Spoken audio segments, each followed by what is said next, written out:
All right. Good evening. Good evening to everyone in the U.S. and Europe, Africa, parts of Africa. Yeah. Anyway, good morning to all of us here in Asia. So glad you guys are here. Um, got so many questions already from you. I hear. I got to answer. I got to answer these ones here. But anyway, I just wanted to say that I hope not to be knocked off anything. I got kicked off of TikTok last week because I'll never know. I protested it. I didn't say anything bad. I didn't talk about genetic, you know, trans anything. I just kind of kept it. Because I think because I gave out someone's phone number. You're not supposed to give out phone numbers, but it's listed on the internet. It's for Dr. Zhang. So, anyway, so I won't do that again. I think that's it. Who knows? Who knows? Anyway, so I just wanted to make a comment here. I heard that there's Hurricane Hillary hitting the West Coast. It's been about I think since California's been a state, there's never been a hurricane that hit. But and then I heard there was like earthquake warnings and hurricane floods. Makes one think. It's kind of like those, spontaneous fires we heard about. I won't even say the word because I probably shouldn't even mention those kinds of islands or anything. But I'm not sure what's good. So, what is this world we live in now? What is this world we live in? What the heck happened? Oh, that's right. They took over. Okay, forgot. Okay, now let's answer some questions, you guys. I know that you get impatient when I ramble, right? And the only reason I ramble is because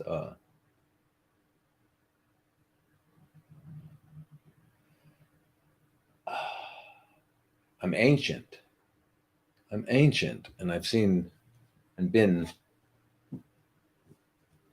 around, so got lots of stuff to ramble about. Anyway, yeah, I know. So what do we think? What do I think about sodium bicarbonate?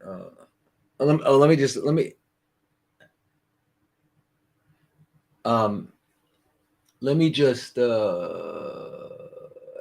answer that question about sodium bicarbonate. Sodium bicarbonate is an alkalinizing agent. Okay, and the whole idea behind it is, and someone just asked this question. The whole idea behind it is that alkalinity. Um, we know that chronically fermenting cells produce acid, and that's because they're engaged in glycolysis, and you wind up with lactic acid, and then you wind up getting a acidic environment. So if you can change that pH, if you can bring it up, make it alkaline, um, it goes away and it can't survive. So that's the whole idea. So there was a doctor, Simoncini from Rome, who a few years ago wrote a book called "Cancer as a Fungus," and he would giving IV bicarb is I do that sometimes only if someone's pH, if someone is very acidic, if they've got a very high anion gap, then things like that, then we and they're very acidic, and this will bring up their pH and make them a lot better. But remember, you can't go above a certain pH in the blood or below it. So it's 7.35 to 7.45. And if you go below it, it's acidic. And if you go above it, it's alkalosis. And both are equally as damaging. And so you can't. So the blood it's very careful to maintain in that, to maintain the range in there. However, at the location of where the tumor is, chronically fermenting cells, the pH can get really low, just like your stomach pH can get really low. So we're talking about the blood. Now, if you take bicarbonate orally, you're going to neutralize the acid in your stomach, which does you harm rather than good. So you don't want to do that. And if you're going to do it IV, remember you can't get it above too much, so you'll go crazy. So I mean, you won't live too long. Um, so the idea is, how do we get it to the tumor? And what Simoncini would finally did, I think, was pretty good. And I went to Rome to meet him and invited him over to Arizona after he came about a year later, I guess. But anyway, what he would do is inject directly into the artery that fed that particular organ that was in question. Pretty nice. Works pretty good. But you got to do, that would be the way to do it. So when they do these injections, it's called TACE, where they inject chemo. You go to an interventional radiologist and they'll inject chemo into an artery. Like if someone's got peritoneal implants and they have what's called carcinomatosis or something like that, or liver metastasis or something like that, they will put into the hepatic artery or to one of the other arteries that feed the gut. They'll put in there chemo, so that it goes directly into all the cells of the liver. It doesn't just go to the chronically fermenting cells; it goes to all of it. Yeah, and so I've seen really, I know whatever they say the results are, what we have seen have not been really good. We've also not seen as good results when you do that into the peritoneum. Why is Jerry? Yeah, why would Jerry? I don't know. I got to talk to Jerry. I can't believe he would do that because he's a bright man. He's a brilliant guy. Jerry Tennant? Huh. I'd like to see, hopefully he's got some data to show me. But you take bicarb, think about it. Think about it. If you were able to take the acid out of your stomach and put it into a glass, and you drop bicarbonate and have it, what would happen? It would not be acidic anymore. You would lose its acidity. But that wouldn't change. Now, if you put so much in, right, you put a lot in, so now it actually became alkaline. So you got what? Instead, like a normal pH for a stomach is 1.5 to 2, right? 1.5 to 2 is the normal. You put it in and you get it up to 7.5. You would be overgrown. You'd have yeast and funguses coming out. I mean, it would be ridiculous. You can't do that. Remember, one of the reasons we have stomach acid is to protect us from what we eat, right? From parasites and other nasty things that could be in there. They get wiped out. 1.5 is, that's a low pH. That'll take the skin off your finger. That's pretty. Where's my thing? Anyway, so I don't know. I don't know, Jerry. I have got to ask him. Thank you for telling me that. I can't find it. Well, let me just use a old-fashioned scratch my glasses thing here. Oh wait, maybe I have another pair. Oh, not there. Here. Yeah, here. Got to have more than one, because I lose them all the time. Hey, there we go. Just as bad. Just as bad. Incredible. I should have known. I put it right in here.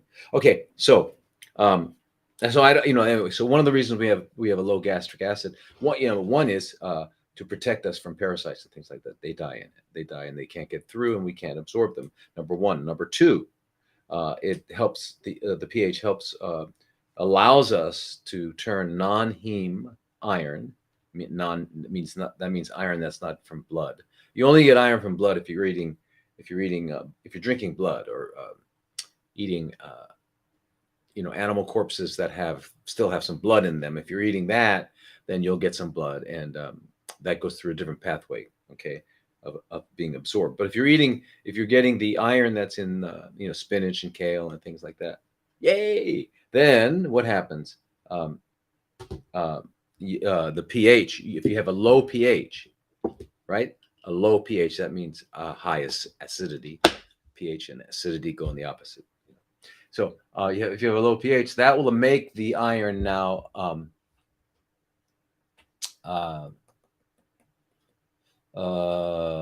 absorbable. It takes it from a ferric to a ferrous condition, right? So the 3+ to a 2+. And ferrous is how it's absorbed. It's called a divalent metal. And by the way, I may have mentioned this before because I usually repeat myself all the time. But the iron is absorbed actually in the small intestines and the duodenum, the first part of the small intestines, and it's absorbed through a receptor called the divalent cation receptor. And guess what upregulates that so that you get more absorption? Guess. Ascorbic acid. What is ascorbic acid? It's actually sodium ascorbate. It's salt. It's a salt. I mean, it's the salt of ascorbate. And the good thing is vitamin C. So what the other good thing is, what does that do? Then that it also, so whatever didn't get changed from a ferric to a ferrous in the stomach, when it gets to the duodenum, if you've taken lots of vitamin C, you're eating it all the time, you're sipping 7-7. If you're doing that, then you'll be able to take the rest of the ferrics and turn them into ferruses, so they get amazing. And why would you want to take sodium, vitamin C, sodium ascorbate? Why don't you take something else? Well, because if you look at the two receptors for absorbing ascorbates in the small intestines and all over the body, kidneys, everywhere, it's called SVCT1 and SVCT2. What does that stand for? Sodium, vitamin C, transport 1 and 2. So therefore, it's absorbed as a sodium salt. So why not take it as a sodium salt instead of some other thing?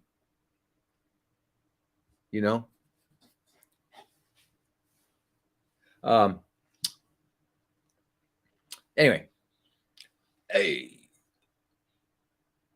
So I don't know why Jerry Tennant says that. Thank you for telling me. I haven't talked to him in a long time, so I'm gonna find out what's going on. Lodi, let's come up with find a question here. Question.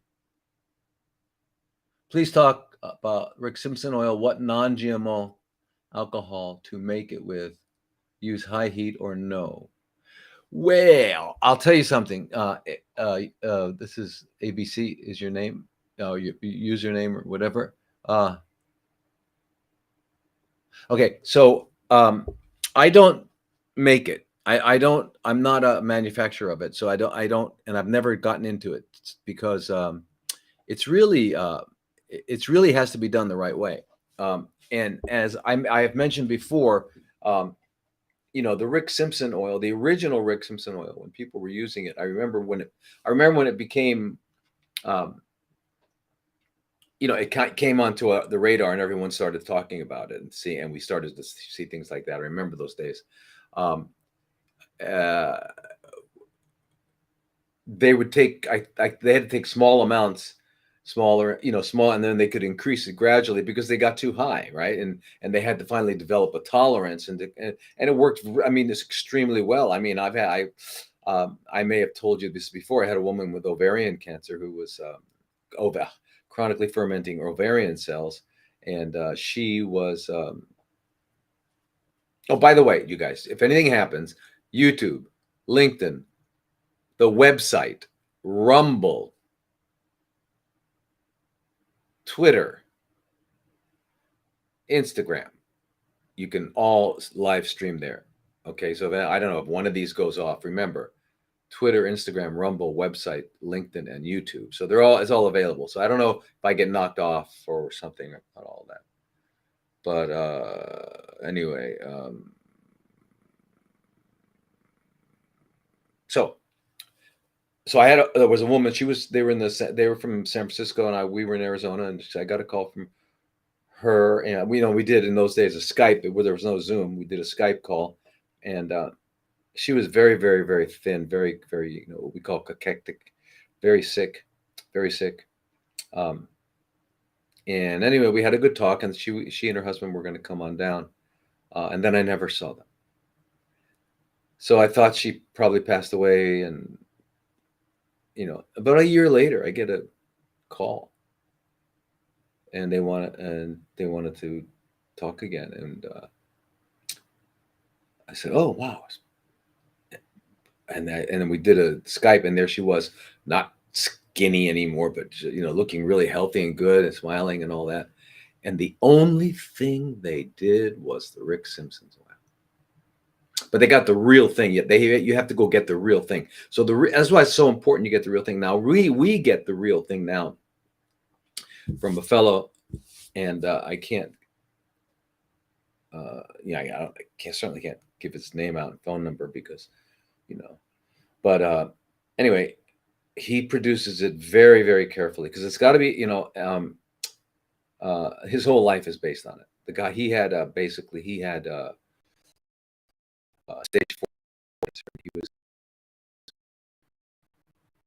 on the last life, and he prayed to God and said to God, "Please get through this, and I will help everybody. I'll spend my life helping people stay from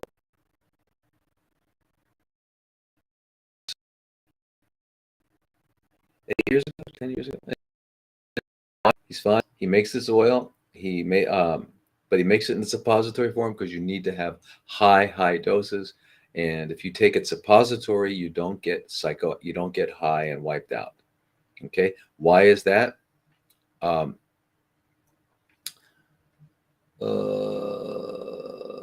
The liver takes the THC, which is actually you all know about THC, right?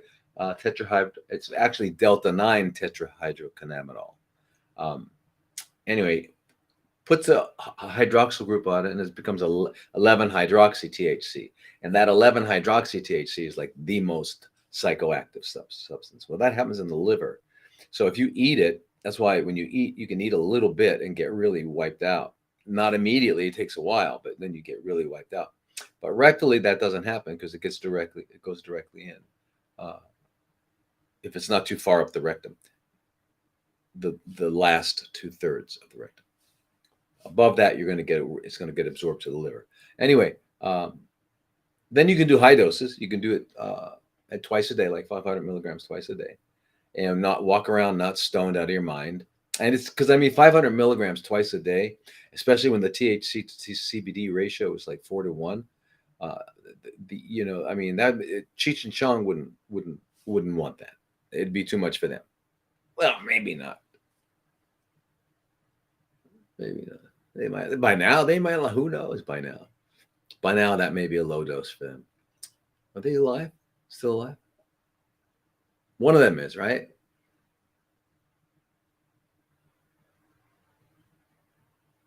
So what did she use? She used it was a Rick Simpson oil, but she did it like slowly.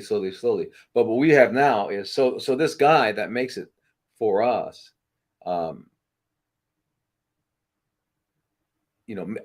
what he does at the end with the filter, because I don't know the process. I don't know. I don't do this, but at the end, they filter it. You have to filter it, and I think the industry standard is like 200 microns to filter it. But he said much slower. So you get into my really small. It's like the purest I see. They can get high. If you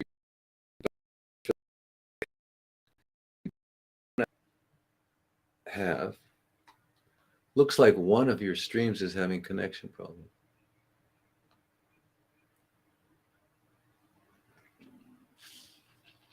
I guess we're back now. Or it would tell me if we're off. I don't know. The numbers drop. Who knows? Who knows?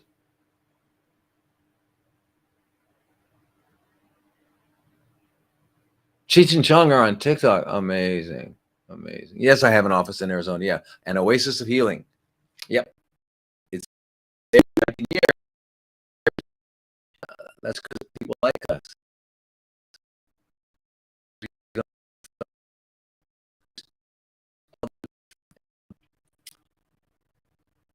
One of your students is having connection issues. One,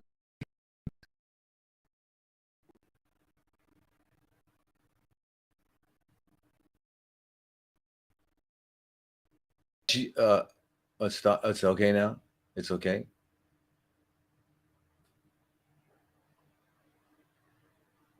What about new cancer pills? I don't know what you mean.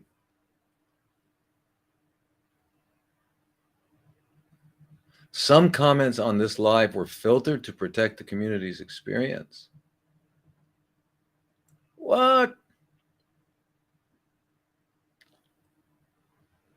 Huh? Did I say anything bad? Did I say anything?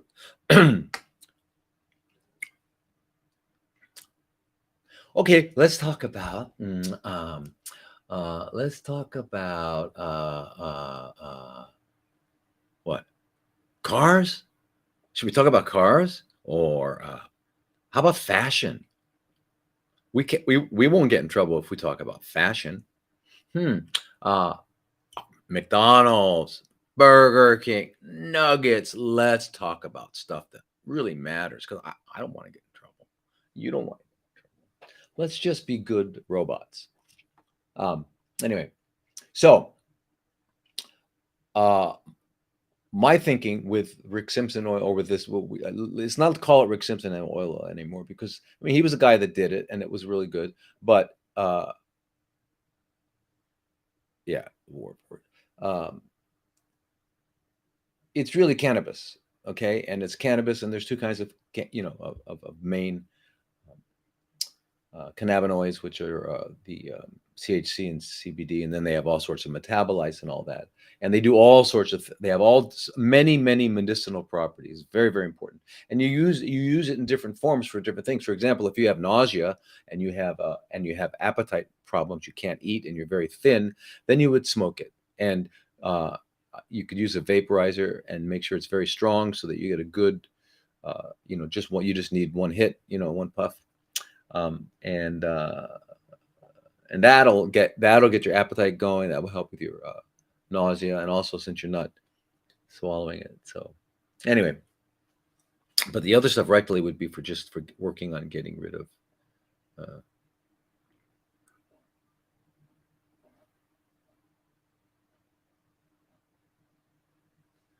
okay, so here we are. Let's take a question. Okay, you guys, are we okay? See, not many people there. It's too bad. All right. Okay. Anyway, so the other question was, so please talk more on chronically fermenting cells, lack of minerals and hormones imbalance. What tests? Well, okay. Okay. So think about it this way. Instead, let's get off of the paradigm of, the cancer paradigm. Okay, the cancer paradigm that there's this thing in there, and realize that any condition that we have that makes us not have energy, not feel good, makes us feel terrible, any of those conditions that are known by the Rockefeller community as diseases, are a result of imbalance. And we were imbalanced in everything. Imbalance in, yes, minerals, hormones, diet, sleep, relationships, emotional imbalances, all kinds of imbalances. We're just imbalanced, and that's what happens. And it only makes sense that we're imbalanced because we're living in ridiculous situations. Bizarre. We live in buildings, these constructed buildings that are full of electrical wiring and piping, and there's all kinds of electromagnetic frequencies, and our feet don't touch the earth, and etc. And then we eat. What do we eat? We eat food from packages. We eat stuff from packages. I won't call it food. We eat stuff from packages. We drink stuff other than water. There's only one drink that nature made. Nature made one drink. It's called water. One drink. Is there another one? No. Whoa, you can make juice. Yeah, you can squeeze a bunch of plants or fruit, and you're going to get the water part of it, and it's going to carry with it the nutrients, right? But that's not what is that. You need to do something to those plants and so juicing and all that, which I highly recommend. Not fruit juicing, but vegetable juice. But you have to do something. So, but in other words, so nature only made water. Water. That's all. Water. And coffee. Anyway, so what tests should we be doing? So what if you want to? So what tests should you do if you want to? First of all, if you're a premenstrual woman, then you want to wait till days 19 to 23 of your cycle to draw all your hormones. If you're postmenopausal or a child, or you're a man or a boy, then you can do it any day. That would be the hormones, and the hormones would be estradiol, estrone, testosterone, progesterone, and you can get testosterone free and percent free and total. And and then also progesterone. I would get pregnenolone as well, and DHEAS. Get the S at the end, sulfated form, because if you just get DHEA, that's that goes up and down because that is produced by our adrenal glands, and so it fluctuates, right? Just like all hormones fluctuate. But the storage form of DHEA is in the sulfated form, DHEAS. So if you get the DHEAS, that's going to give you an idea of your total body stores, of DHEA. DHEA is very important. DHEA is the counter to cortisol. Whereas cortisol makes you stressed out, freaked out, blah, blah, blah, blah. DHEA does the opposite. So they're both adrenal hormones. Anyway, so that I would do. And if you want to take it all the way, you'd get an IGF-1 to get your growth hormone, and then of course AM and PM cortisols. Now this is on an initial blood test. After we got started on some biologically identical hormones, then we would probably do what we would do urinary metabolites, because then it becomes really important to do that, urinary metabolites, and you can do that through there's several places in that do that. I don't know who does that in Europe. Yeah, I just don't know. I don't know. But there's many in the U.S. Okay, so, but so that, and by the way, like I don't ever check hair for or red blood cell mineral analysis to see if you're low on this essential mineral, you're low on selenium, or you're low on zinc, or you've got too much of one other, essential. We're talking about essential minerals that our bodies needs. They're called, it's essential mineral tests. I don't do that because why? What will I do with that information? Nothing different than I would do without getting that information, because what I assume, and this assumption is based on experience, everybody's got nutritional aberrations. No one's even what if it was perfect? What am I going to say? Okay, you don't need. I guess they're looking for a lot of those things. Remember, it's very much in the allopathic model. You're looking for reasons to sell supplements or to sell things like that. But forget that. You don't need to sell anything.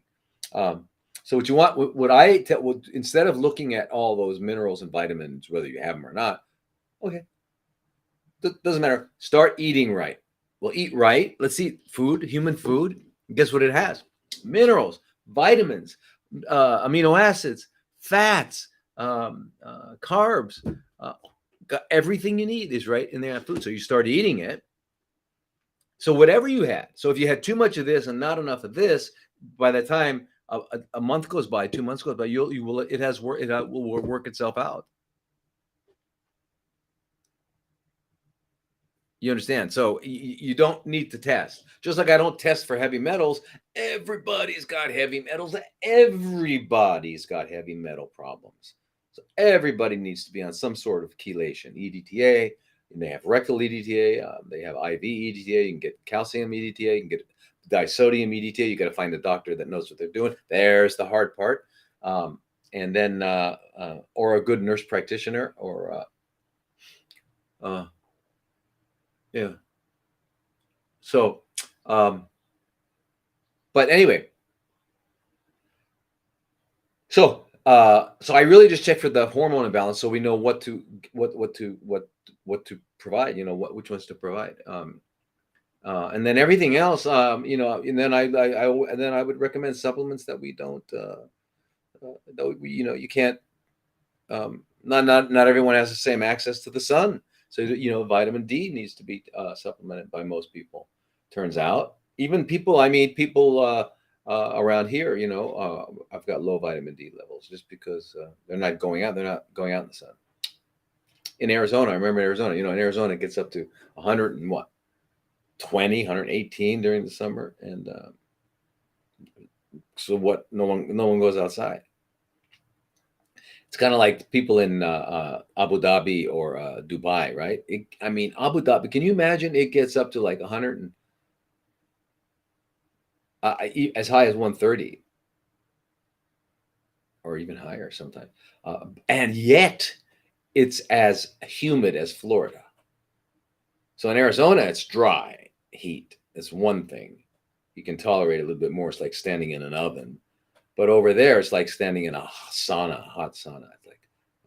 So certainly these people aren't out sunbathing, right? Yeah, yeah.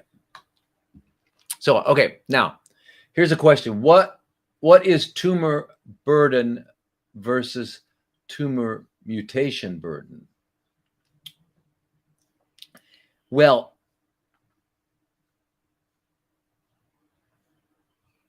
let me explain that to you. This is more mumbo jumbo. It's a way for them to. I thought Sam Neill was going to be talking. I'm sorry. Am I in the wrong place?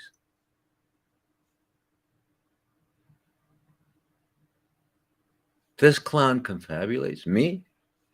You talking to me, great man? Is it great man there? Goat man. Goat man. I confabulate? I'm not confabulating anything. I don't do that. Whoever you are, unbelievable. If I'm a you might as well go somewhere else. Don't watch me. If I'm a confabulator, I don't confabulate. Anyway, tumor mutational burden and tumor burden. What's the difference? Well, tumor burden really, this is the old term. Oh, this is the term that we used to use, and basically it's just the amount of tumor, the amount, and right. So it would not only include a primary; it would include wherever there are metastases, and they used to do it by getting the diameter of them, and uh,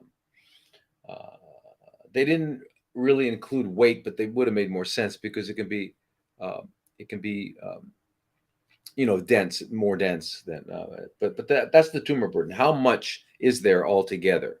That's the tumor burden. So now what they've come out with, and they came out with it because of the fact that, again, when the Human Genome Project was finished,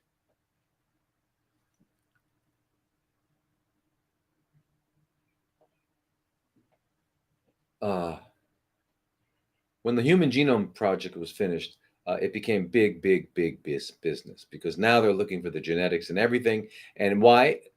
Because they care, because they're trying to help? No, they want to sell things. There's a guy in research, cancer researcher. He's a PhD, and they said, well, but you're trying to find a cure for uh, cancer or a cure for whatever. Because no, we're not. We're trying to get more funding. Our goal in putting out this research is that we get funding again. Uh, yeah. It's tragic. It's tragic. But anyway, so the tumor mutational burden. Let me give you their definition. Let me give you their definition because I want you to realize what they're doing, what they do. The number of somatic mutations per megabase of interrogated genomic sequence. Right? They say it so that you've got to like, what does it mean? Okay. All it means is that it's a megabase is a certain uh, number of, it's a large amount of bases that are in DNA. It's a certain number of them. So they look at the number of somatic mutations. A somatic mutation is a mutation that is occurring, that has occurred this lifetime that you did not inherit. That's what that means. Okay. But they use the reason they're using these words is to keep you like in the dark, to keep themselves employed and all that. So anyway, so now I'm going to read something. I had to save this for you guys. Studies indicate that some cancer types have less variability in tumor mutational burden, but we're not going to call it tumor mutational burden now. We're now calling it TMB because we're so cool. We're so cool. We don't have to say the whole word. Why bother? Right? Don't you love acronyms? And if I was talking to a person in a field of electricity, that might have another whole meaning. So it's not that these acronyms are like, yeah, whatever. So, okay, so some studies indicate that some cancer types have less variability in TMB, such as lung and head and neck cancers, and some having greater variability, such as colon, bladder, and uterine. Cancers related to chronic mutagenic exposures, such as lung from tobacco, melanoma from light, from sun, exhibit the highest TMB, whereas leukemia and certain childhood cancers have the lowest. Okay, that's all nonsense. I'm going to tell you something here. When you're looking at the genetic expression of a cell, it is a direct consequence of the environment of that cell. That cell, the cells are doing what are their cells doing? The cells are doing what all biological, here I go confabulating again, sir. Okay, so listen carefully to my confabulations.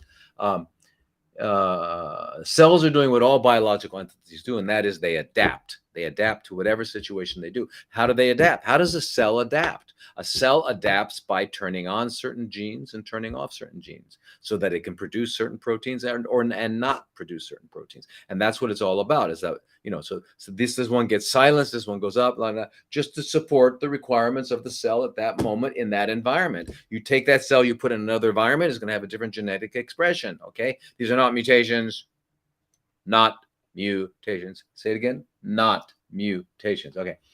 So anyway, so yes, of course. So somebody who's smoking is going to cause a chronic inflammatory response in the whole the lung apparatus, and it's going to be chronically inflamed. So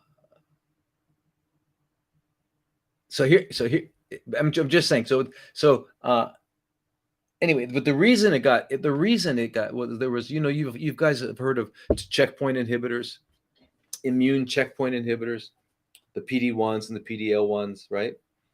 Keytruda, okay. Well, there was the one that got, I think it was Keytruda. It got approved by the well, we won't call it the fraud and death. I'll call it the FDA. It got approved by the FDA because of the fact that it worked better on tumors that had a high TMB. Okay, So we're talking about tumor mutational burden. Okay. In other words, so the difference between tumor burden and tumor mutational tumor burden is just how much cancer is there, how many tumors are there. I mean, what's the like weight and the size if you took it all together, right? And where this other one is looking at where if we let's see how many, because it turns out why, because the more uh,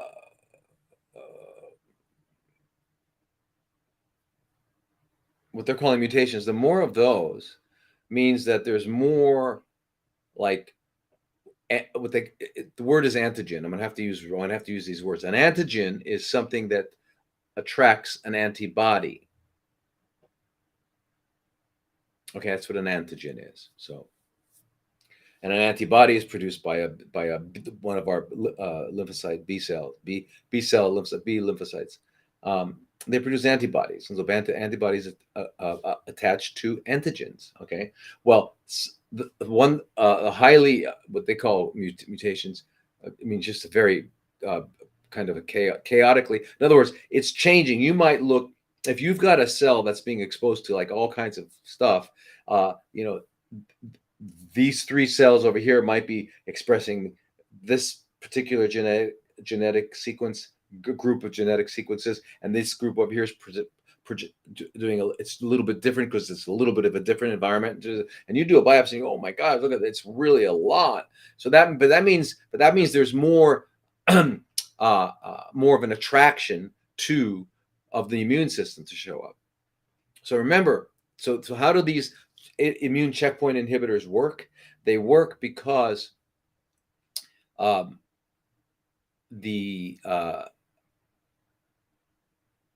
the chronically fermenting cells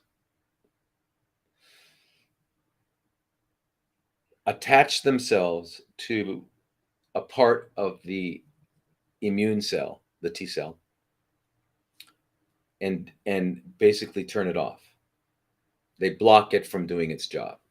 So the tumor actually goes up there and blocks it. So these PD-1 and PD-L1 inhibitors either go to that or to the either to the chronically fermenting cell or to the immune cell, and they put something else in there, their drug, Keytruda, whatever, and that can't happen, and you've freed the immune system to do its job. That's what an immune checkpoint inhibitor is. And they are saying that it's revolutionized medicine. It's revolutionized medicine. Now, I'll have this here. Thousands of somatic mutations can now be identified in a single cancer sample, offering the possibility of deciphering various mutational signatures, even when they are caused by several mutational processes that can differ by cancer types and between individual tumors. Oh my God. What does that mean? Nothing. It's nothing. It's the guy. I hope the guy at least can't talk freely. It's a shame. I hope he got off on that. I hope that made him really excited by writing that. I'm sure he read it and then he just ran into the bathroom. He was so excited. Hey. So, the rationale for association between benefit from immunotherapy is based on the hypothesis. Anyway, it's all nonsense. So anyway, but what happens is this: the more cells that go in. So what they've learned is that it has not revolutionized oncology at all. And they have what are now called cold tumors and hot tumors. And a hot tumor is one that is just infiltrated with all of these T cells. So you put in you give that drug, and you're going to release all those T cells. Now they can go to work, and you're going to have a good result. All right. If you don't have a lot of T cells in there, then you won't get any result because the PD-1 inhibitor won't do it. Right. Pembrolizumab. Now, what did I want to find you? Oh, so the use of TMB is now a component of routine oncological practice based on recent FDA approval of this particular drug, Keytruda. So, but now, they're kind of changing a little bit. They go, recent studies suggest the efficacy of checkpoint inhibitors is primarily limited to cancers infiltrated by T cells. Yeah. Often termed hot tumors. In contrast, cold tumors have little or no T cell infiltration, and generally do not respond to checkpoint inhibitors. Right. So what are we talking about T cells? We're talking about CD4s and CD8s. Okay, CD4s are the T helper cells. CD8s are the killer cells. I mean, not natural killer cells, but they're the activated lymphocytes. They come in and they do that. No. So I want to tell you how good they work. This is part of a lecture I gave. I'll be giving in New York. I mean, in Florida. But anyway, Durvalumab, 11.2 months versus 8.2 months.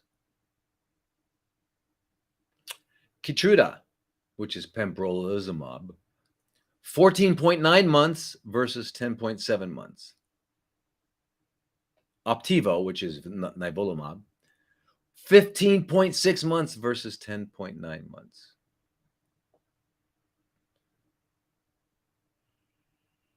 And then durvalumab, not the other one was durvalumab. This is durvalumab, 13 months versus 10.3 months. And then finally, sintilimab, which is 11.4 months versus 6.5 months. So is this okay? So this is revolutionized what?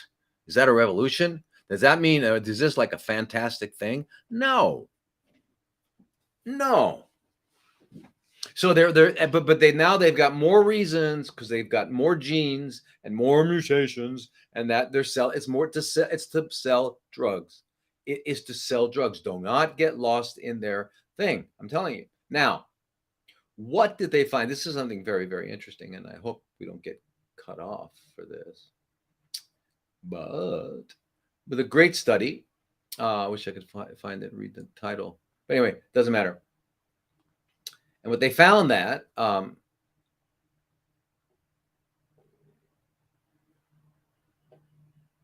robust infiltration of both CD4s and CD8 cells was seen in ivermectin-treated tumors, but not in the untreated. So in other words, when they were looking at triple-negative breast cancer, I hate to use their words, and because they say, it turns out that they don't really have that good of they're pretty much all cold. Well, they found that by giving them ivermectin, it would make them into hot. In other words, the ivermectin actually stimulated the immune invasion of the tumor. Then you use the PD-1 inhibitor, and it works good. Yeah, that's what they found. Okay. Now, what's very interesting is that one of the main reasons, and what I would like to point out to everybody, is that all looking for these military, these new weapons. Okay, that's what they're looking for, new weapons. How am I going to kill it? How are we going to kill this tumor? Okay, rather than looking for new weapons, because if the defense is too powerful, it doesn't matter what kind of weapons you get. So where we need to focus our attention is a place called the tumor microenvironment. And the tumor microenvironment is what we're just talking about, the environment around the tumor, which then gets picked up by the chronically fermenting cells, and they modify their genetic expression based on whatever's going on in that environment.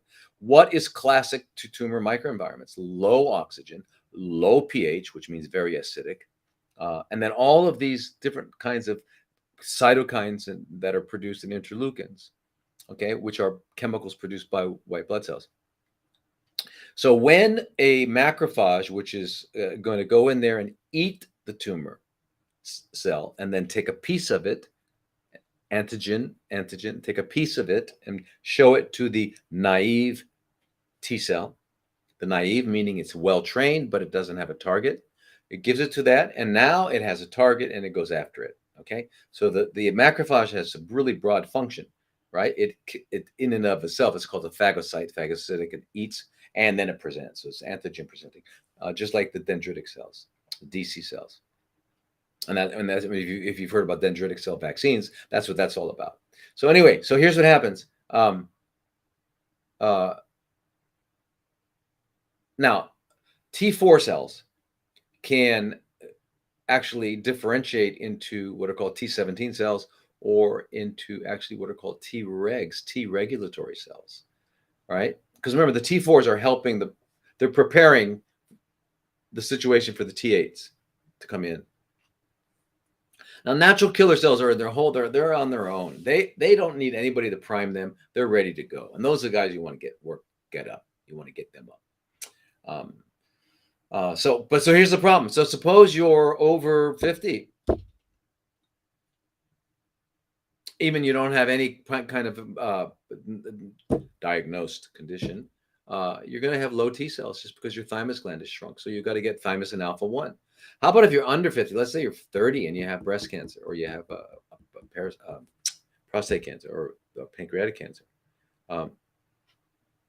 Again, your body is sick, not doing well, and the thymus is not going to work as well either. So again, let's use some TA1, thymosin alpha 1. Let's get our body making more T cells.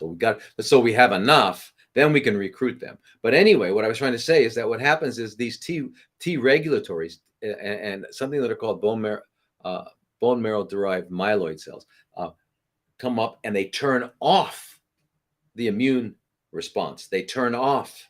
They make the T8 cell, the active T8 cell that's ready to kill. They turn it into like, oh, okay, like you just smoked like a couple joints. The T8 cell says, tomorrow, not today. So that's what happens. Okay, so the Tregs and the myeloid derived progenitor cells do that kind of thing. They turn them off. Well, it turns out that the chronically fermenting cells upregulate that, and they turn most of the T4s into Tregs, and the Tregs turn off the T8s.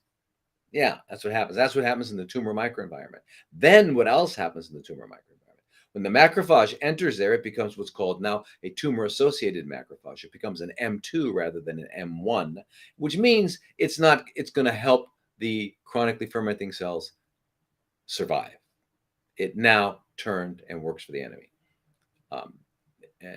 Now the same thing happens with, I didn't like, that was a bad analogy. Excuse me, because we're not at war here.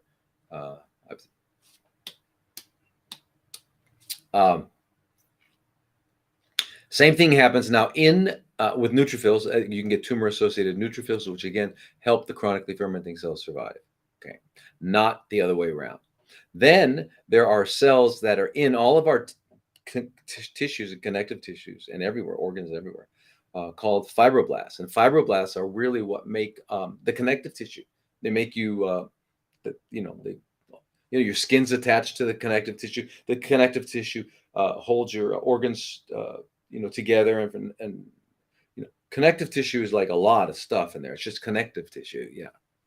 But it's got a lot of stuff in it. It produces chemicals as well, cytokines as well.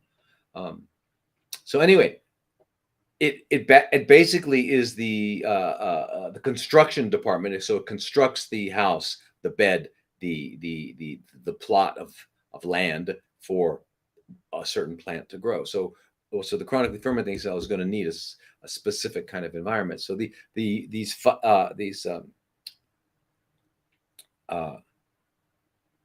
tumor-associated fibroblasts, again, start working to protect the chronically fermenting cells. So they're tumor-associated fibroblasts, tumor-associated macrophages, Tregs.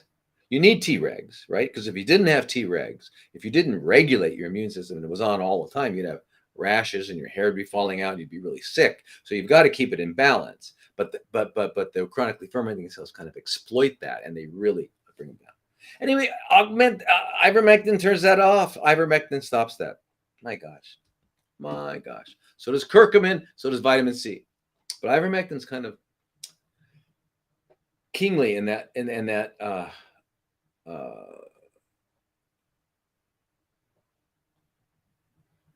department. So basically, Anyway, what we're talking about then, if we could get down to it now with these checkpoint inhibitors, is that and ivermectin, curcumin, so, is that the inflamed tumors, they're very much inflamed, also called hot tumors. Okay, they have a lot of T cells in there, and they're producing a lot of one of the cytokines produced is called interferon gamma. Interferon gamma is really, really important for recruiting all of these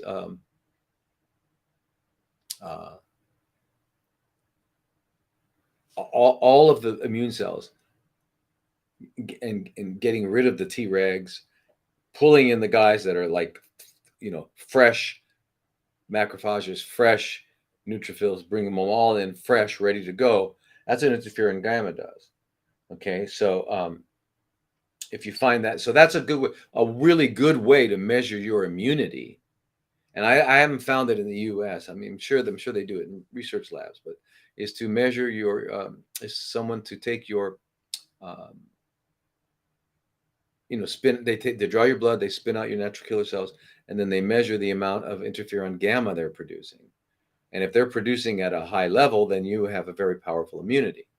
And if they're producing at a low level, below like a 200, if you don't have chronically fermenting cells, you will.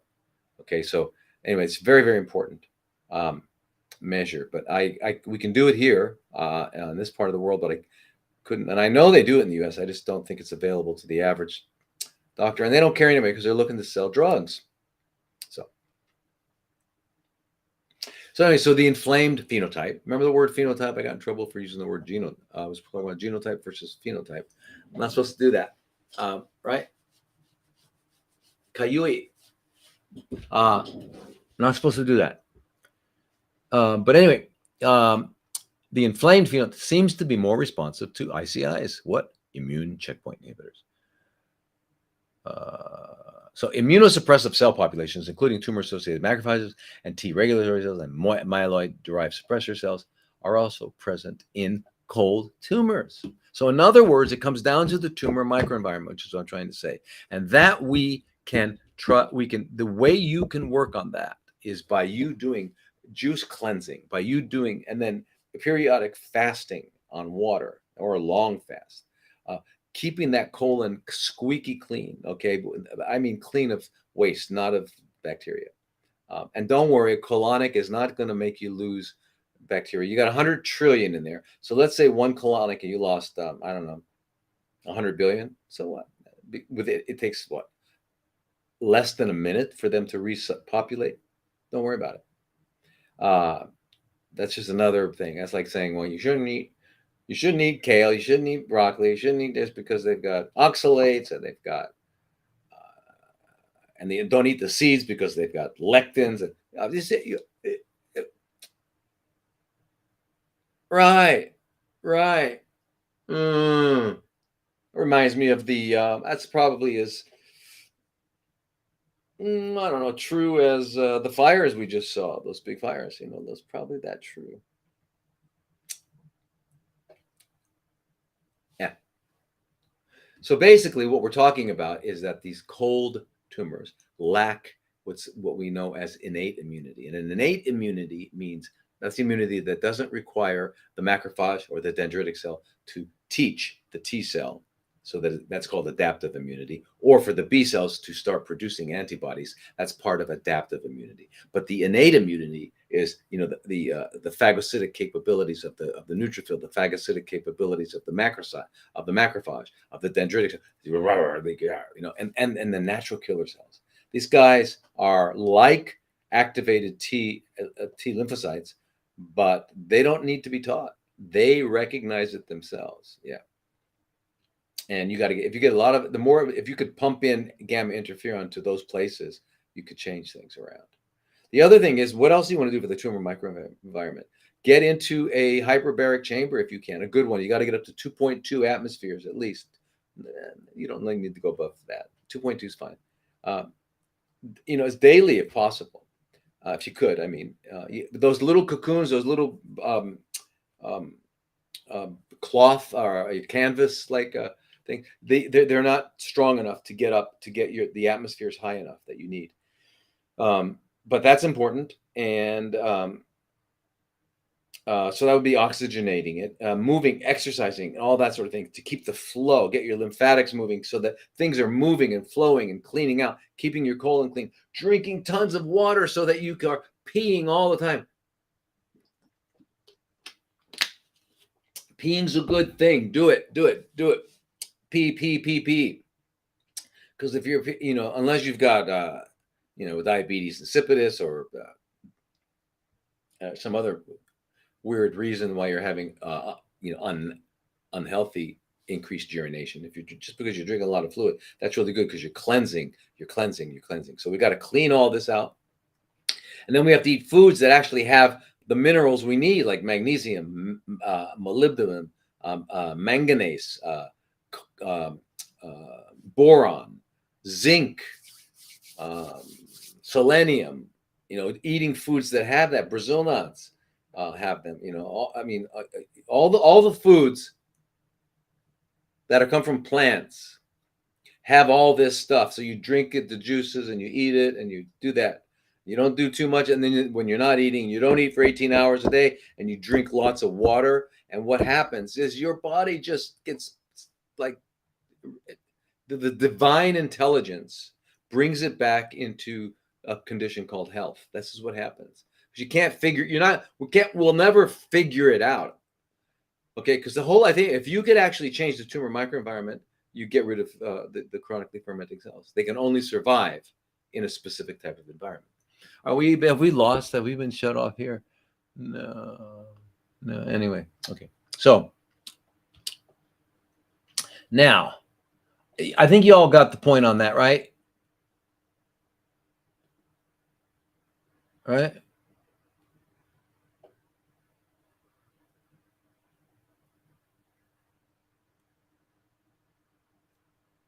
Okay. I'm going to take not knowing as a knowing. Okay. Thank you all. Wish I could read this. I wish I knew this. Liked the life. Oh. All right. Okay. So,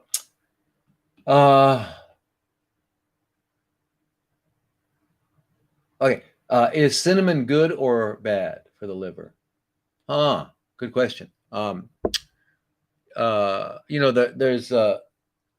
There's the cassia cinnamon, and there is the Ceylon, like the city Ceylon cinnamon. They've got cinnamon has lots of polyphenols which are good, healthy, but it's got one called coumarin, which is can cause liver damage.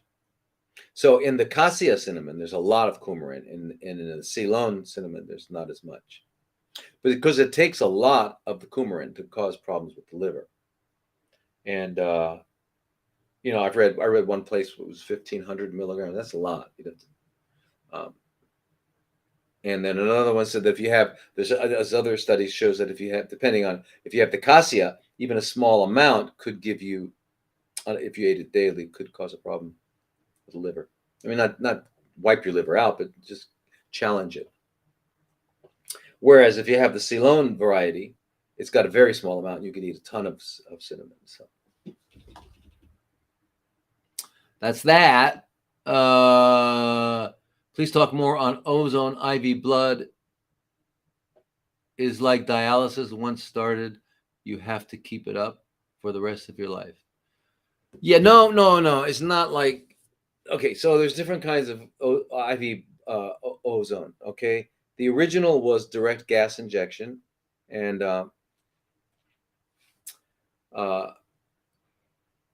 that's tricky, but it works really good. You just have to be really good. Someone's got to be really good at it because you don't want a gas embolus in. So what they did was they found a way around it. They did called major outer hemo, where they put in ozone. They draw your blood out into a vacuum bottle, about this much blood, 200 cc's. Put 200 cc's of ozone, and then you gently and lovingly let the ozone do this job. It does this job. There's no more ozone, but now it's bright red. It's full of oxygen. The immune system has been pumped. Now you put that back in. That's called MAH. But you're only getting a small amount, 200 cc's in your body. You got 5 liters of blood, so that's not a lot. Okay, that's like what, 1/25th. It's not a lot. So they came up with something called the 10 pass, and the 10 pass allows you to be, because the problem is that each time you do that MAH, you've got to put in heparin so that while the blood is outside the body, it doesn't clot. You got to make sure it doesn't clot. So you put in heparin. But if you do that more than once, 2 or 3 times, you're going to be getting so much heparin, then you'll be in trouble. You'll start bleeding. Your nose will bleed. Your eyes will bleed. Your brain will bleed. So it's not, you can't do that. But the 10 pass bypasses that whole requirement for having lots of heparin by using a high pressure. It's called hyperbaric. So it's a hyperbaric type thing. So that hyperbaric keeps the blood moving without giving it a chance to clot, and you don't need as much heparin. And you can do 10 passes. It takes a while. But now they come out with EBO, which is EBOO, extracorporeal blood and ozone and oxygen. And basically, that's like a dialysis machine where it takes it out, the blood out. You have one catheter in one arm, one another, takes it out, goes in there, it ozonates it, and then it goes back into your blood. And you can basically do almost your whole, like a 4, what is that? There was a study came out, something like 4.8 liters. I mean, that's everything, almost. So you get more, and it's not dangerous because it's going all low speed. So, but no, it's not like dialysis you have to do it the rest of your life. It's just that if you want to be, it's very, very good. Ozone does many, many amazing things. It keeps us living longer in many ways, boosting immune system, boosting oxygenation, getting when it gets to it causes cells to produce peroxides that eliminate parasites and stuff, microorganisms, stuff like that. So it's pretty good. But the increased oxygenation and it also, the ozone itself can actually can wipe out poisons, completely neutralize them. Hydrocarbons, nasty things that are in your blood. Yeah. So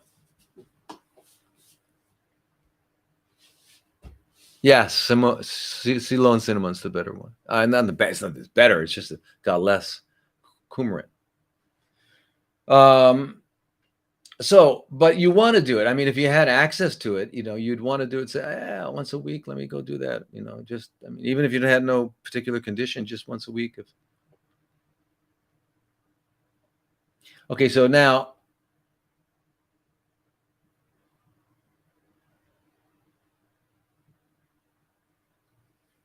here's a question: late stage COPD, a death sentence? Question mark. COPD is a term, chronic obstructive pulmonary disease. It's a term that includes 2 kinds of basic physiological impairments. One is restrictive and the other is obstructive. So the classic obstructive is asthma. And obstructive, why? Because in asthma, the small airways, so you breathe in through your nose and your mouth, and it goes down right into all the way down to your trachea, and then your bronchi, then the bronchioles. And you get down to the point where it's just smooth muscle, right? It's the final little teeny tubes. Well, if they spasm and shut tight, you can't get the air in, so it's obstructing it. Okay, so that's one kind of COPD. The other one is, which we see in people that have like emphysema, where they've got the lung tissues are all scarred up, and there's nothing obstructing the air going in, but you can't get it out. So you'll see people with emphysema, they go, they can't get it out. It's really terrible. So the term was uh, blue bloater or red puffer. The red puffer, the blue bloater is the obstructive, and the red puffer is the person who's getting oxygen there. They're all red, but they're trying to push it out. Anyway, so when you ask this question, do late stage COPD descend? So it depends. One of the things that can cause the restrictive COPD is silicosis. Getting exposed to lots of silicon fibers, and asbestos can do that. And so once you have those things that are deeply embedded in there, then it's really becomes a very, very. It's like there's like no way to get it out. No way to get it out. Now with the obstructive, depending on the obstructive, a lot of time it comes from people that are that smoke. Smoking can cause COPD, cause the obstructive kind. It causes what they call reactive airway disease. They use the word D. I don't call it D. Anyway, though, a lot of that is reversible. It's reversible, and to a certain point, and depending on how far it's gone. So when they say late stage, or at least they didn't say end stage, that, because when they say that, it's like I don't know what they mean and how they know, but I guess there are some things you do know. Yeah. So anyway, but late stage. So it really depends on the situation, and there are amazing ways, the treatments to use. There's colloidal silver inhaling. There's low dosing of peroxides and stuff. But you got to know how to do it. There's things you can use, and you got to change and cleanse and change everything, and not be exposed to things, and chelate, get rid of metals, and all this stuff they have to do, and get rid of any kind of parasites in your body.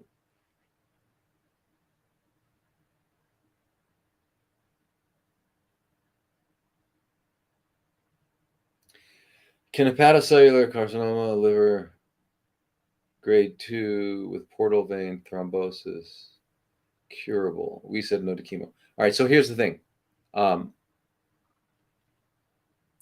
I would first of all ask you if you've been injected with anything. Has this person been injected with anything from, I don't know, by those companies called Pfizer and Moderna and Johnson & Johnson, because that changes everything.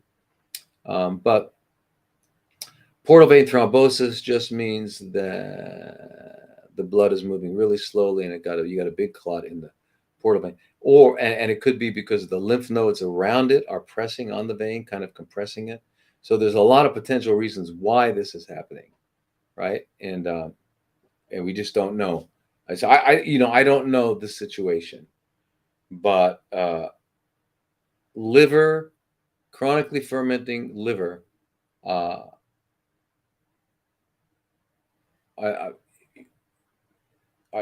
a lot of them do wind up with portal vein thrombosis. It's the same as anywhere else. We got to get rid of these chronically fermenting cells. We got to turn them around and change them back. So no, this can be taken care of. It can be taken care of. It can be resolved. You just got to be in the right hands. And that is the problem.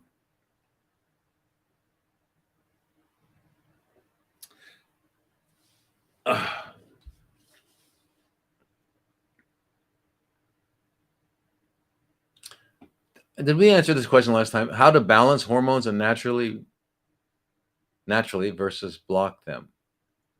See, I'm not sure what you're referring to, because so blocking them, right? Okay, so blocking them is what they do with prostate and breast fermenting cells, right? And they use these drugs that go to the hypothalamus and block the whole process. They block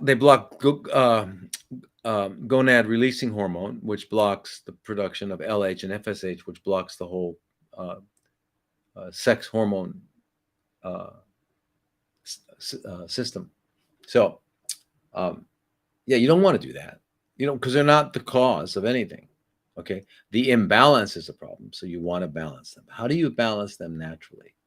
Well, You use biologically identical hormones made from yams and other kinds of plants. And compounding pharmacists can do this. And you can actually make the estrone or the estradiol or the estriol or testosterone. You can make these things. Yeah, and DHEA even, stuff like that. Because it's interesting, some of the plant sterols are very similar. So that's how you do it. But you'd have to have. But when you say naturally, I don't know if you like. There's you've got to get these biologically identical hormones. You got to find out what your levels are first by doing blood and or do your urinary metabolites, and then let's start bringing them back into balance. All of them, including adrenals, including because they all work together. Remember the entire hormonal system, the endocrine system, is like an orchestra, and you've got to tune them all up. You got to tune up every section if you want to have a good symphony. You've got to tune up every section, not just one or two sections of the orchestra, all right? Not just the woodwinds, or not just the brass and the woodwinds. Strings too, percussion too. Yeah, it's all got to be tuned up. Percussion's got to be tuned too.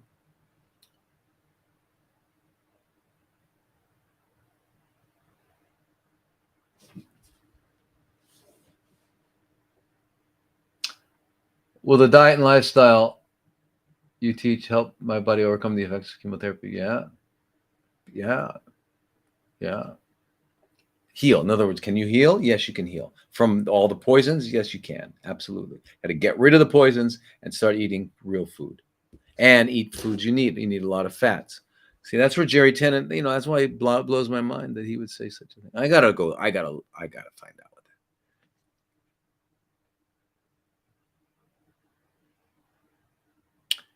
Can one's body heal disease or aorta? The doctors had to stop surgery on this aneurysm. Well, okay, an aneurysm, if everybody is aware, I'll just remind everybody, it's kind of like if you had a hose and it had a bubble in it, right? It's about to burst. The bubble's about to burst.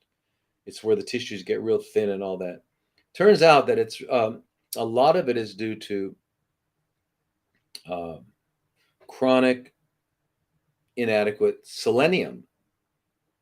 But if they had to stop the surgery, that meant that if they went any further, the aneurysm would have burst, and he would have bled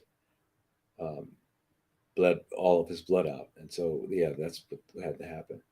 So I don't know the situation. Definitely diet, all that stuff would be helping. How much is it going to heal?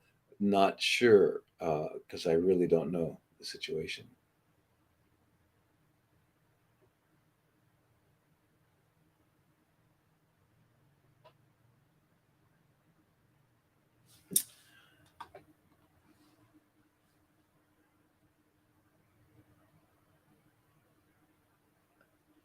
Should I use mistletoe to prevent recurrence of endometriosis?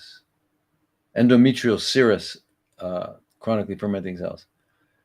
Yeah, that's very, very good. So you also probably need thymosin alpha 1. You also need definitely ivermectin and maybe fenbendazole and mebendazole. And you should do a good parasite cleanse first, and then you can do those things on a chronic basis. Yeah, all the lifestyle things. Yeah, it's not just the mistletoe. That's very helpful, but again, that's not by itself. It's not enough. But all the stuff is. Should melatonin be taken on a daily basis? Yeah, nightly basis. Yeah. Some people take it during the day too. Some recommend it. Some people get a melatonin patch, like 200, 220 milligrams, and have it absorbed slowly all day. But it's really better, and it's good. It's good to get a high dose at night while you're sleeping. But yeah, every day, yeah, because that's how our body makes it anyway. Every day. Remember, melatonin is made from an amino acid called tryptophan. And so tryptophan's first stop along the way produces serotonin. And that's so during the day, it's producing serotonin. When the lights go out, it turns on another enzyme, and that instead of the serotonin being released, it goes down and becomes melatonin.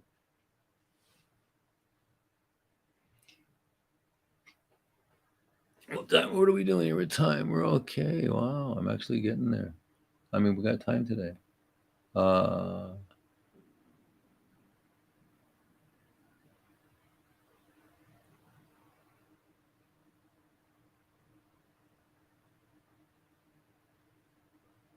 right. Can all chronically fermenting cells be cured without chemo? Yes, but no, it depends. There's situations where we've had to use IPT. I've not had an opportunity. By the way, you guys, I'm going to let me just bring this up right now. Got enough people watching? Not really. Where's everybody? Not enough people anymore. Don't tell me everybody was, the people on Facebook like couldn't figure out to come back over to Instagram or YouTube or Rumble. Come on. We have Facebook junkies out there. They gotta. If it's not Facebook, I can't do it, man. Just gotta have some Facebook. Mark Zuckerberg, by the way, is buying up all the land in Hawaii. You know that, right? Mark Zuckerberg, yep. Land in Hawaii, yep.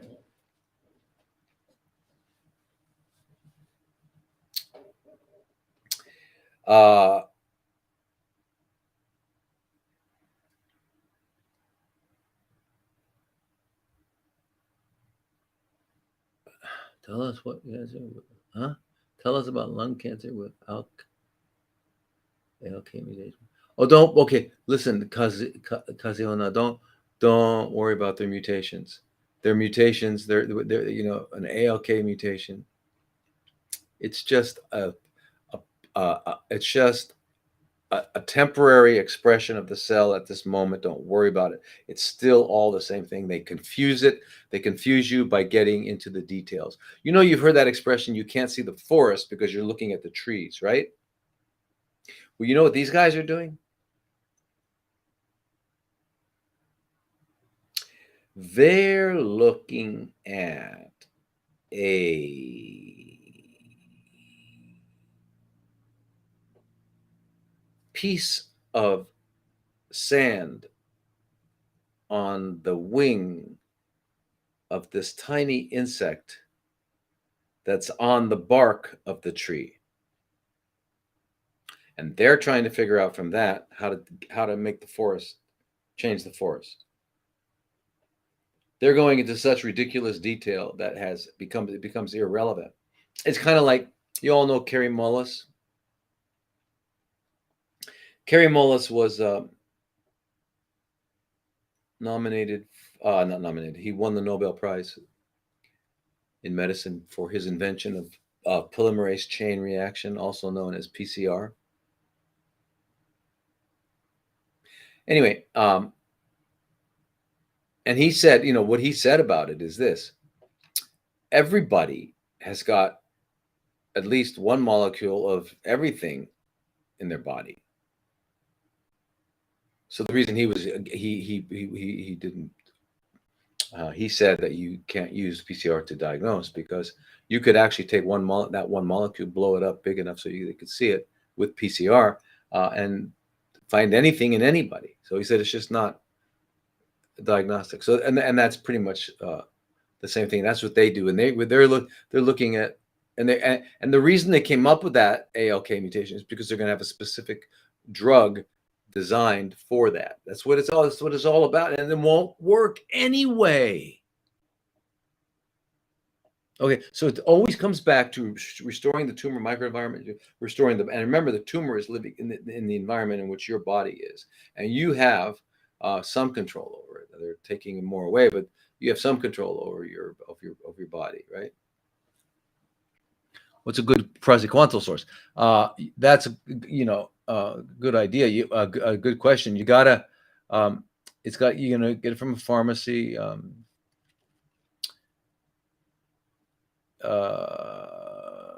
We find it over here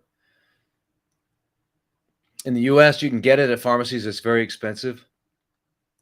There's one pharmacy in Texas where it's not as expensive,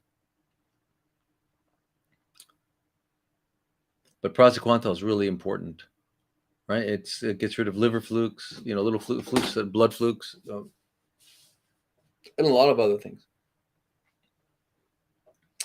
Um,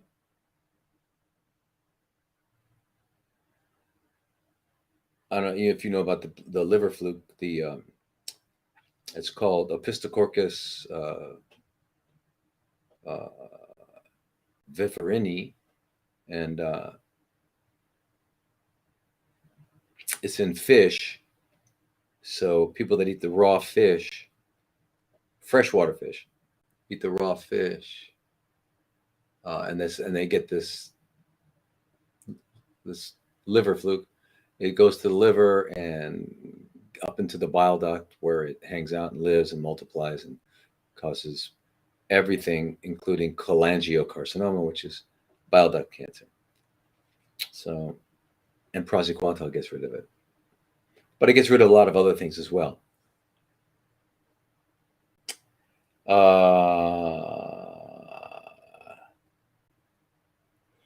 Natural treatment for osteoporosis and osteopenia. I think I mentioned this last time, but again, there's no natural.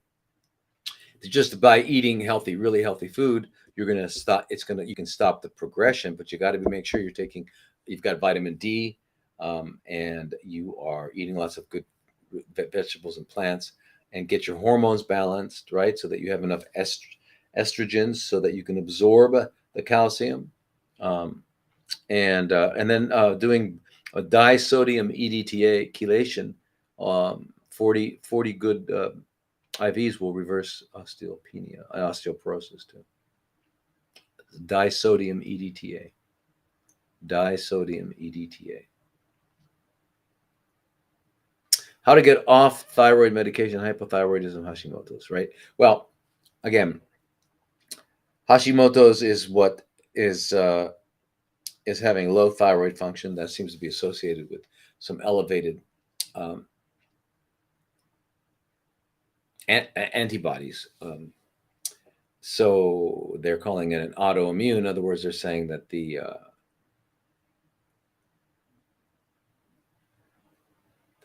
immune system is attacking the thyroid gland.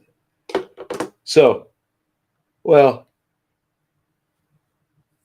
turns out not to be true at all.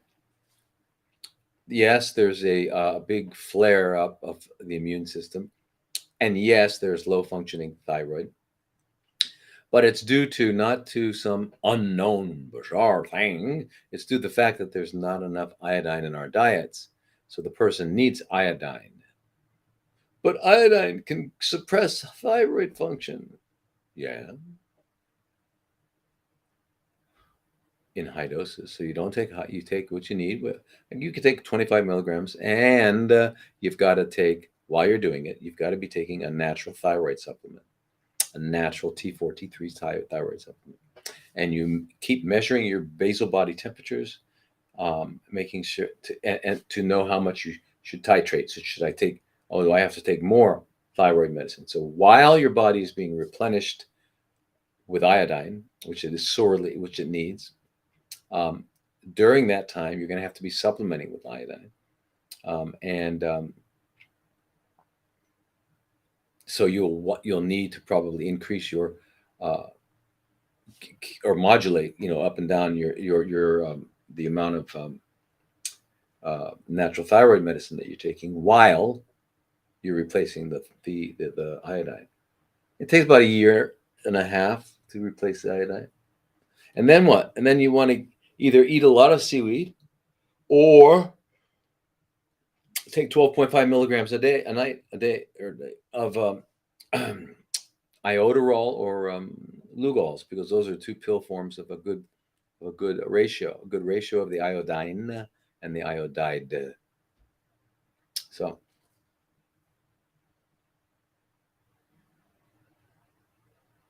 yeah, it can be absolutely.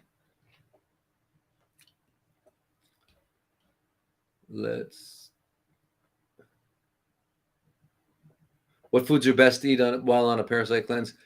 all the same food you eat all the time. Vegetable, plants, as much as possible, nuts, seeds, just good, healthy stuff, because you want to restore your own microbiome. Remember, one of the things that parasites do is they disturb the balance of your microbiome, and you want to restore that.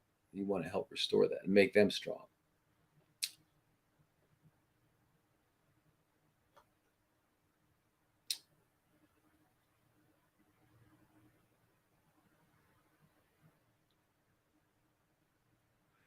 Do you recommend any supplements for HER2 positive BC?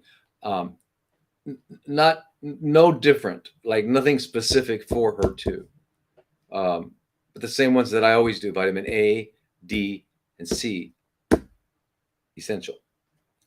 Iodine, iodoral, the combination of iodine and iodide, essential. Melatonin, essential. Um,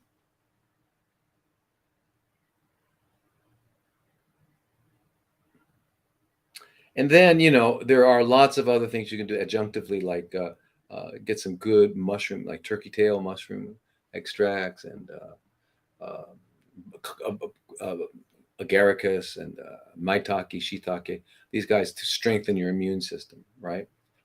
Um,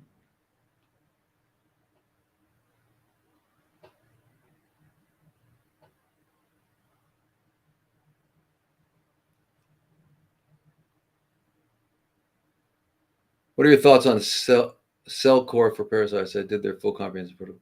I don't really know their. I have their biotoxin binder, which is very good. Um, I don't know, but what I want to tell you about parasites, if you undertreat them, I think any group of herbs that might kill some of the adults is not going to touch the eggs. Remember, these guys can lay up to 2,000 eggs a day. So, and they take a little while to hatch. So, even if the herbs kill them, then the eggs are going to. So you got to use high, and if you just give them, if you undertreat them, they will migrate into another organ and cause more problems. So can't. Uh,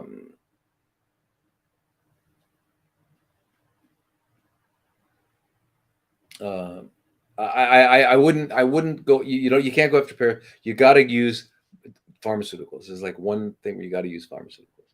Um, and you got to use several of them in high doses, and 3-4 weeks on, 1 week off, 3-4 weeks on, 1 week off, because they're going to hatch and hatch and hatch and hatch, and they're just they're not easy to get rid of. That's why they're called parasites, because they successfully avoid being detected and eliminated. Okay, they're good at it. They mess with our immune system. They can turn our immune system off, just like chronically fermenting cells. They can do the whole T-reg thing. They can do all of that.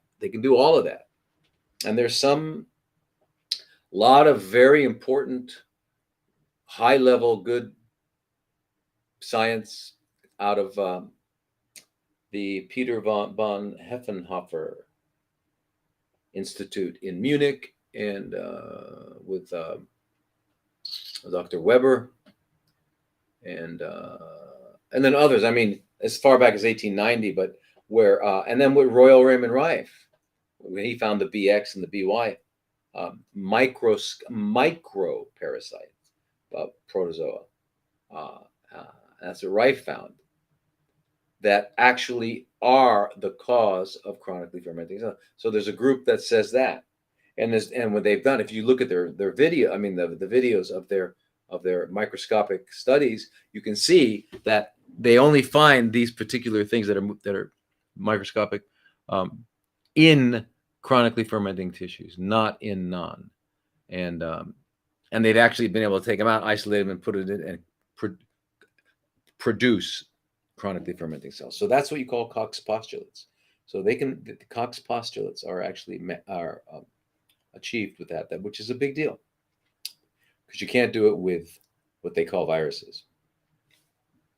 So we got to get, now. Remember, if you're talking about a protozoa, though, that's going to be like ivermectin and fenbendazole and the mebendazole and niclosamide and praziquantel. They get the protozoas a little bit, but they're pretty much anti-helminthics, anti-worms. They kill worms, and the worms are the roundworms and flatworms and the cestodes, the nematodes, uh, and like the little worm I told you about, the liver fluke, that gets into that causes cholangiocarcinoma. These are different. These are actually protozoal, single-celled organisms, and one of the things that gets them is tinidazole,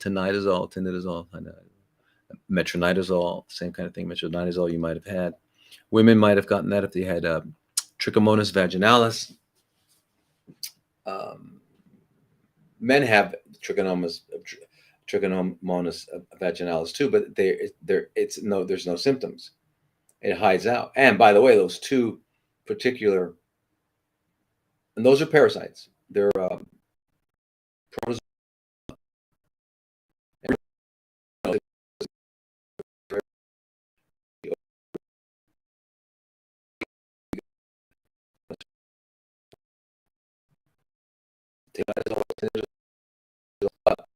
Take a nap twice a day for at least a month.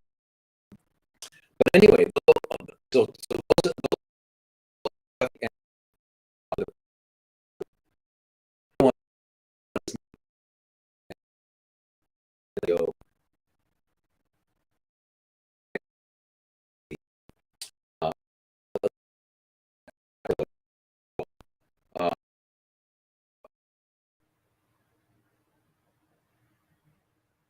yeah. And then when if you're doing all that, you're going to wind up. You need to remember the undertakers, the guys that have to come around and clean up the dead bodies are fungus, yeast. So you need a lot of. You're going to wind up getting a lot of yeast. So you want to do antifungals at the same time. It's the one thing. It's the one time where I advocate pharmaceuticals. I usually never ever advocate it. I hate doing IPT, even though I have to do it, and it works really good. But I try to not do it. I'm trying to find a way of getting around it by using PNC 27, if I can figure out a protocol that'll make it work. And also Met 5, another one, and yeah.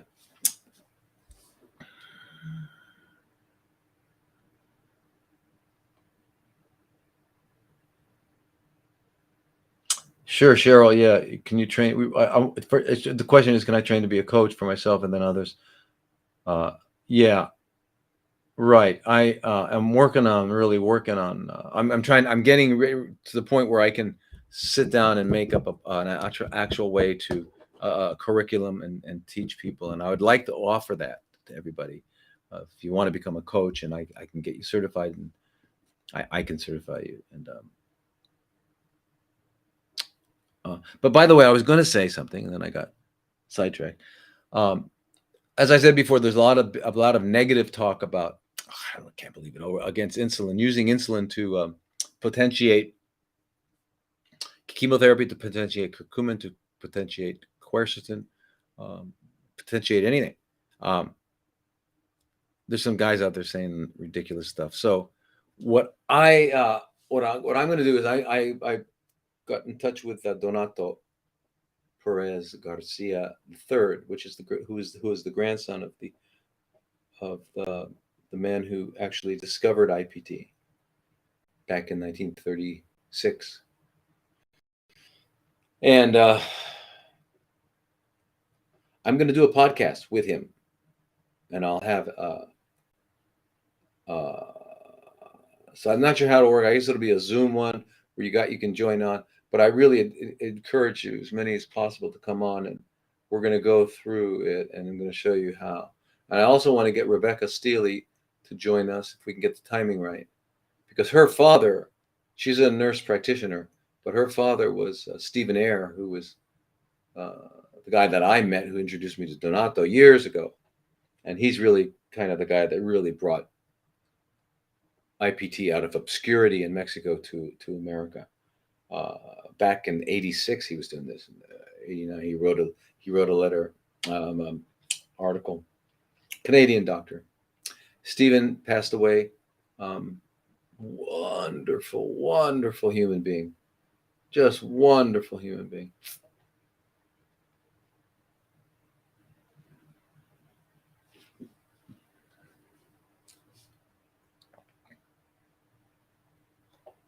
Let's see here.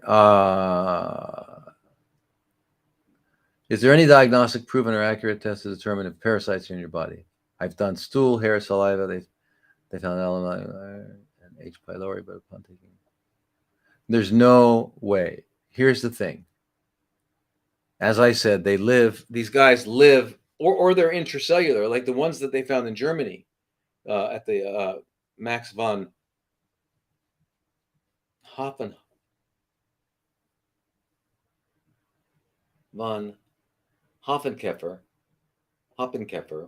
Kepper Institute in Munich.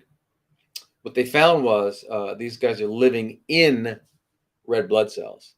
And then when they finally burst out, and then they get eaten by macrophages. They go down to the liver, blah, blah, blah, and they wind up. So, and he says this is the cause of that. You'll never find them, ever.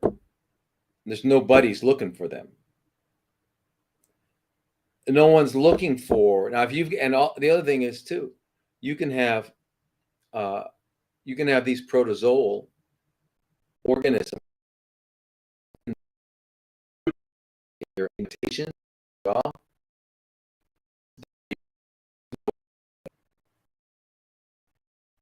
Are probably carrying around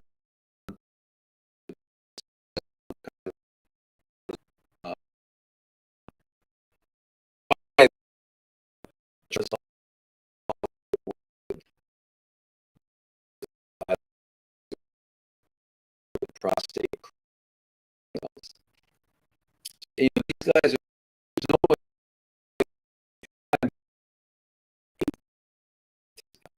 they do. They have to really high, sophisticated organism. Really, if it's buried into the wall,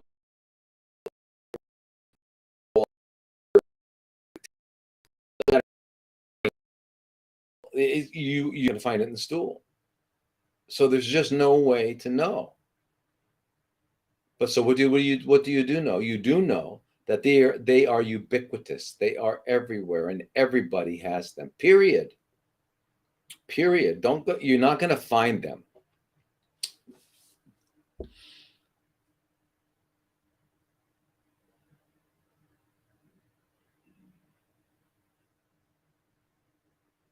Okay, so I'm asking about your parasite protocol with ivermectin, fenben, and the others for prevention cancer. How long does the protocol go for? 3 weeks on, 1 week off. Well, okay, first of all, you're going to do 3 weeks on, 1 week off for at least 6 cycles to try to get rid of the parasites. That's then for the just as a preventative, I would just do 12 milligrams of ivermectin a couple times a day, and or once a day, twice. And fenbendazole 200 milligrams twice a day, and then a meben, just a couple of them on a chronic basis to keep. Because remember, the ivermectin is going to get rid of cancer stem cells as well.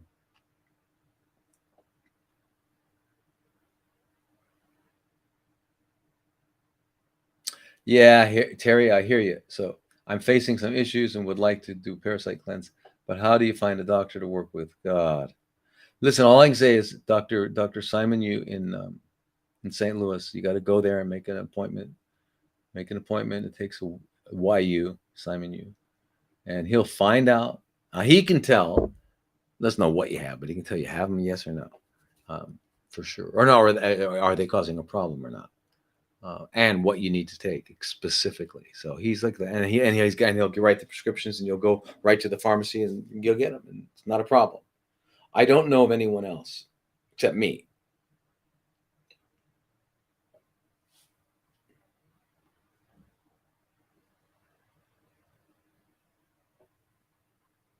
Okay, so Yolanda, I just saw your TikTok parasites. What and how to cleanse these powerful drugs? I'm lost. Yeah. Okay. The herbs won't work, but the drugs will. Okay, yeah. So you got to do them in cycles, and we've talked about this. Ivermectin, fenbendazole, mebendazole I would use, both. Praziquantel, niclosamide, great combination. Then tinidazole, and then maybe diflucan for fungus, and just blast them 3 times a day. For 3 weeks on, 1 week off. 3 weeks on, 1 week off. But do it under the guidance of somebody. Don't just go out and do it. But do it under the guidance. You need guidance from a doctor of some kind.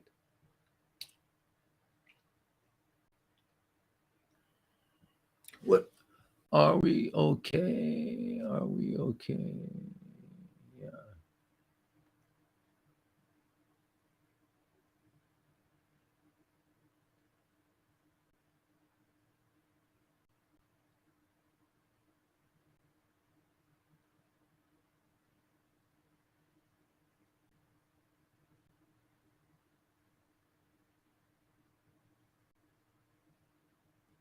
So Chelsea, do I treat limes? And so you have lime and Bartonella and Babesia and EBV, and you've been you're educating yourself in integrative medicine. I've learned a lot. Yeah. All right. So first of all,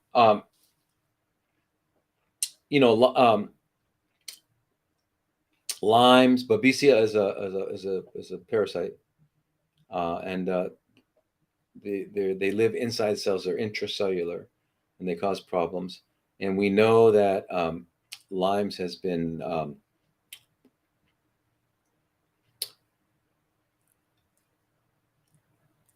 WEAPONIZED. Hey, you know what's really interesting? You know how you go trying to go onto you're searching for something on the internet, and this thing CAPTCHA comes on and says, to prove you're not a robot, find all the fire hydrants. And so you find all the fire. Now find all the bicycle. Now wait a minute. Who made that? Artificial intelligence. A robot. A robot made that. So a robot couldn't figure it out. How does that prove I'm not a robot? It proves what it proves is that I'm acting like a robot if I do that. I just click out of it. Forget it. I don't want to go. If that's what I got to do, no. But why are they doing it? Well, I don't even understand the purpose. There's got to be something they're doing, because it makes no sense.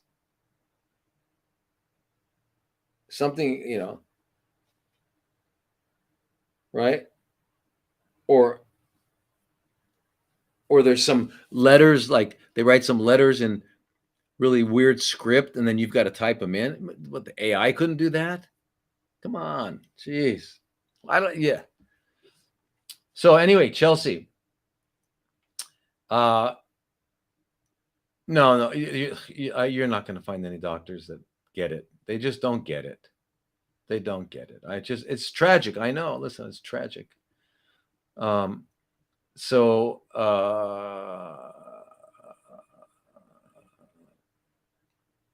come out to Arizona, Chelsea.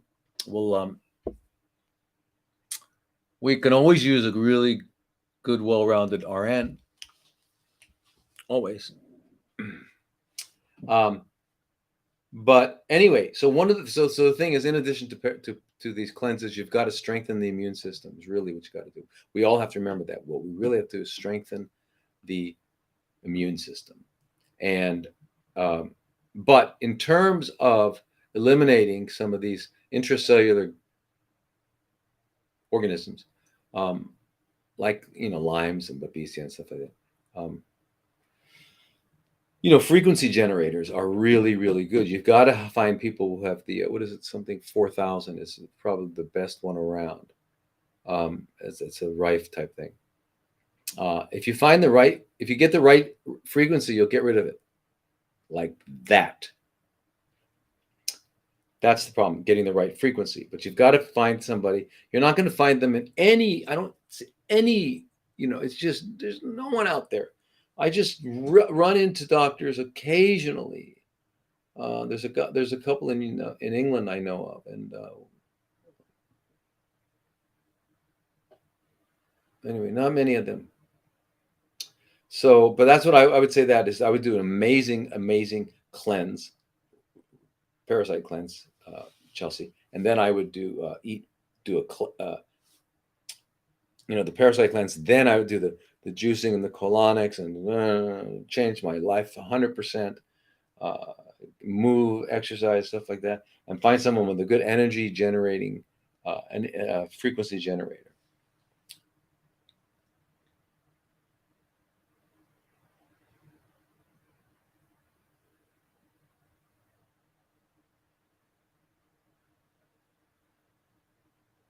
Okay, my husband is 70 years old and diagnosed with chronic myelomonocytic leukemia. What would you suggest for his condition?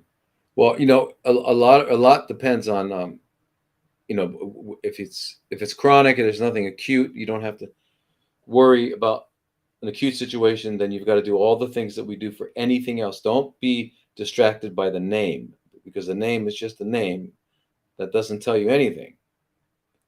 Myelomonocytic, it's describing what these cells are in the blood. Leukemia just means white cell in the blood. That's all it means. So it does. So anyway, but the point is, it's probably a bone marrow problem and an immune system problem. And so I would start with doing a really thorough cleanse, thorough cleanse. Stop making cancer. I mean, on my website at drlodi.com, stop making cancer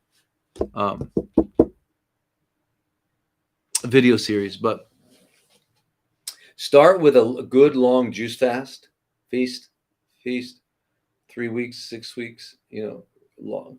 Get some colon hydrotherapy, get some mushrooms, take all the supplements we were talking about ADC, iodine, selenium. Then you also need to make sure you got your minerals of zinc and molybdenum, manganese and magnesium, etc. So you want all that stuff. Yeah.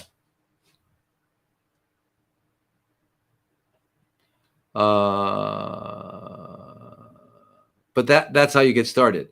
But so if it's not acute, and then I would have, you got to find a practitioner where you can go in and get intravenous vitamin C, and some intravenous curcumin and things like that. Some of these really, are very, very, very important for turning things around. And got to do a parasite cleanse. We got to figure out what happened. Heavy metals for sure.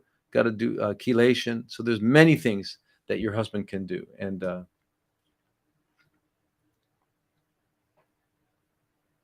oh wow, here we are.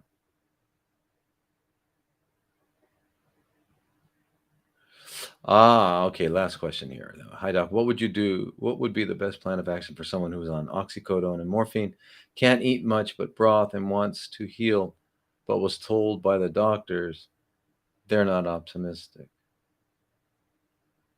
My 48-year-old husband is stage 4, right? Yeah. Okay. One of the best things you can do is stay away from the doctors from now on. Yeah. It sounds radical, but it's very, very important, because the psychological terrorism is a real deal.